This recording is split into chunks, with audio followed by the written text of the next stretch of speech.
August 25th, 1922. Today, I am going to tell you something about our days in the desert. We begin work very early every morning when the sun comes up. We dig for 6 hours with not much water to drink. At 12 o'clock, it is very busy, very hot. So we stop to eat, to drink, and to sleep. After 2 hours, we begin digging again. We stop when it gets dark. My back and my arms always feel bad in the evening. We are very hungry when the sun goes down and the nights in the desert are very cold. Everyone is tired, so we don't talk much when we are eating dinner. I don't know what other people think about all day, but I think about Tutankhamun. Mr. Carter says he lived with his brothers and sisters. When he was a little boy, later he got married to the beautiful Anaxinamun. Some people say he has no tomb because he died suddenly when he was very young.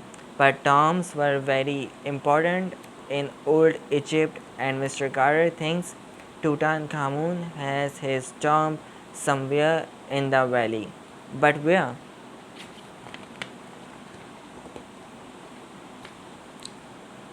It's late now and the sky is dark. Suddenly I feel cold. Is Tutankhamun's body in the tomb somewhere near us now? Are we going to find it soon?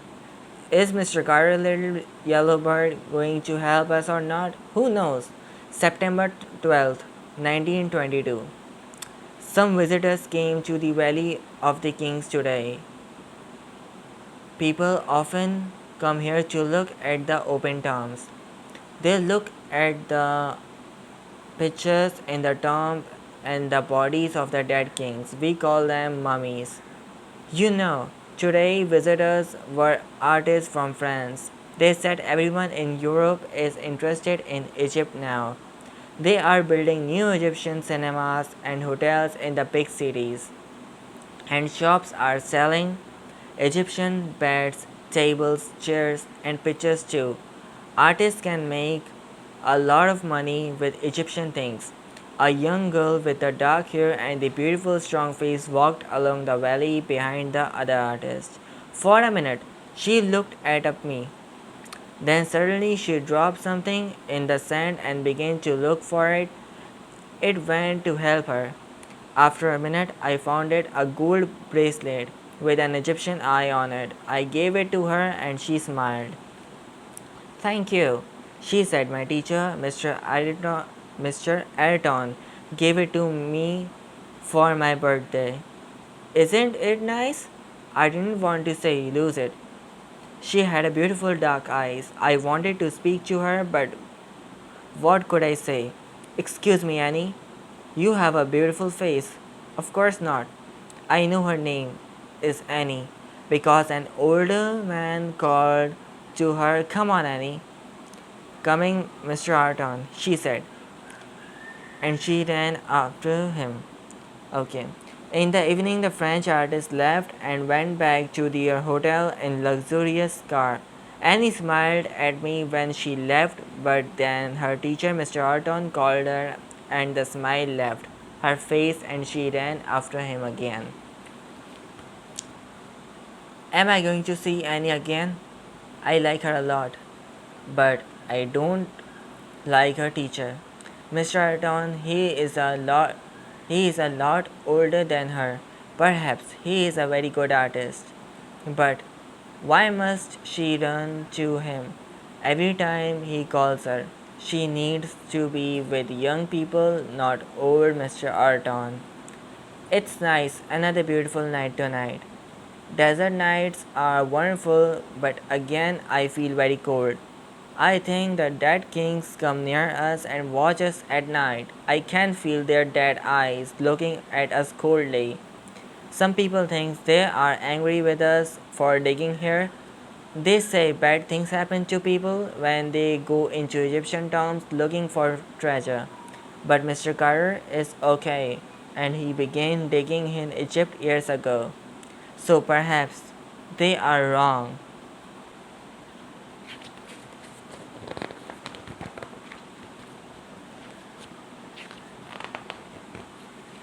Chapter 2. There is something here.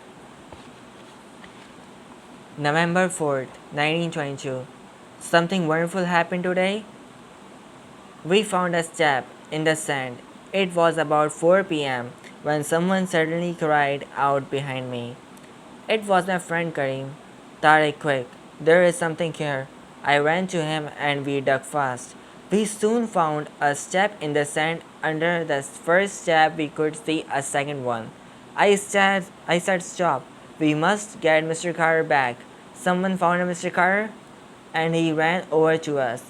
When he saw the step, he was very excited and he couldn't speak. We all waited. Then he found his voice. Dig, he cried, dig, I say.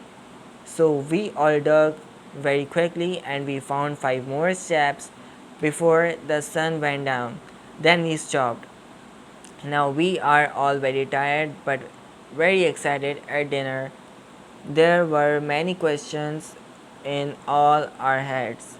What are we going to find next? Is there a tomb here? Is it going to be open or closed? Early. Tomorrow morning we must dig more. I don't think so. I am so good. I am going to sleep very much tonight. At last, there is something new in the sand, and my friend Karim found it. November 6th, 1922. Tonight, I can tell my diary everything. But only my daddy, Mr. Carter, says we can't tell people about the steps in the sand. He says they are very important. Today, important.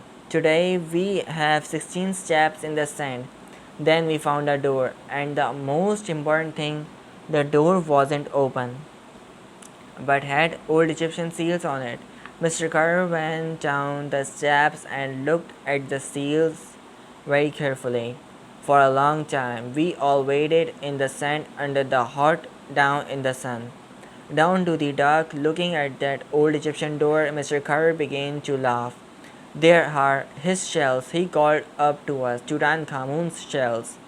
I think it's his charm at last. Well done, everybody. We all laughed and cried. It was very exciting, but after a time, Mr. Carter said, we must all be quiet. He doesn't want a newspaper man to hear about his and to come the Valley of the Kings, bringing lots of visitors. First, I must tell Lord Carnarvon, said Mr. Carter. We can't open the door without him. Put all the sand back and say nothing about this. So we covered the door and all the steps under the sand again. And now we must wait for Lord Carnivore.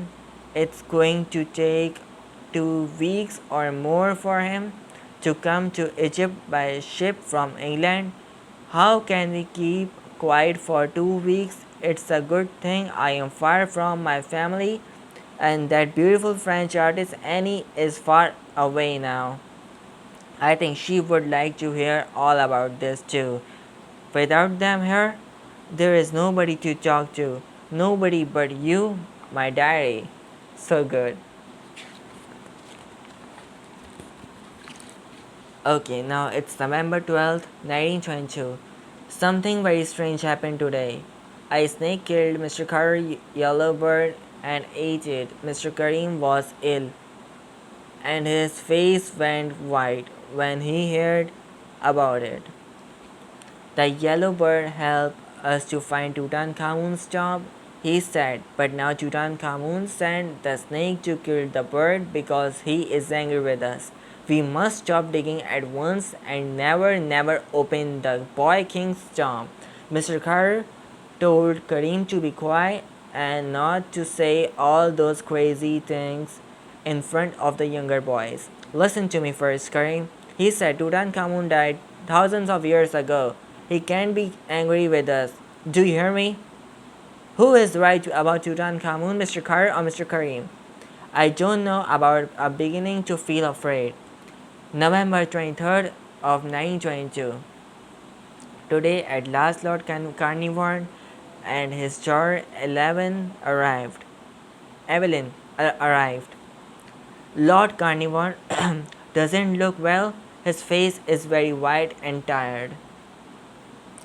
When they arrived, we took the sand off the steps and the door again. Lord Carnarvon and Mr. Carr went down the steps to look at the seals on the door. They were very excited. Lord Carnarvon's daughter stood next to me on the first step, and I heard say, I hope there is something, there is time. Oh, father, you are very tired and ill.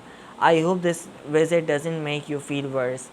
She spoke very quietly, but I heard her. Lord Carnarvon and Mr. Carr stayed down looking at the door for a long time. They, they were very quiet. We went away to have something to eat and drink. When we came back an hour later, they came up to the steps to meet us.